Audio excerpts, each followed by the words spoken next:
about a story about a man named Anthony Devolder?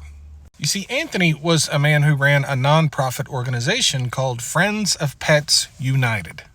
Now, before I go any further, don't go find any organizations named Friends of Pets, because this particular organization no longer exists.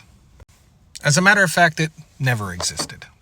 So don't get angry and go leave bad reviews with some organization called Friends of Pets, because it's not the same organization, okay? Thanks.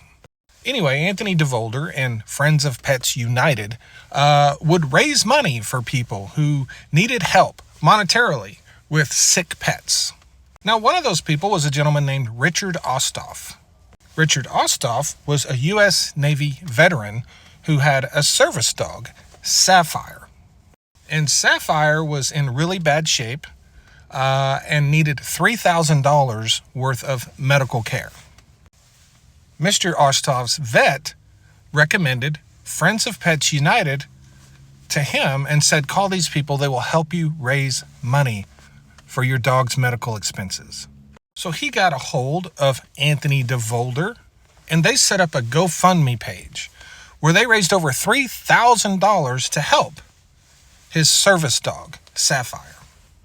What a great thing. You know, what a great cause. Helping a veteran save the life of their service dog. I mean, fantastic.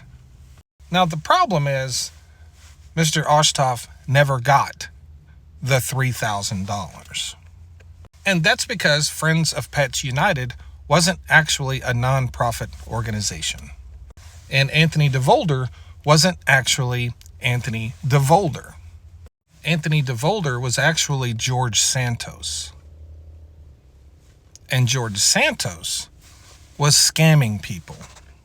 He was using a fake nonprofit organization to run fake GoFundMe campaigns to raise money for people's dying pets, and then keeping all of the money. So Mr. Ostoff, the Navy veteran, lost his service dog. Sapphire passed away. Important to note, George Santos was running this scam while he was a sitting U.S. congressman. And Mr. Ostoff did not find out that Anthony Devolder was actually George Santos until his service dog Sapphire had passed away after he had been scammed. And even though prosecutors had all of the communications between these two individuals and they had all of the evidence, this is one of George Santos's crimes that he wasn't even charged for. A sitting U.S. congressman scamming U.S. veterans with their dying service animals. That's who George Santos is. That is who Donald Trump just let out of prison. Thanks.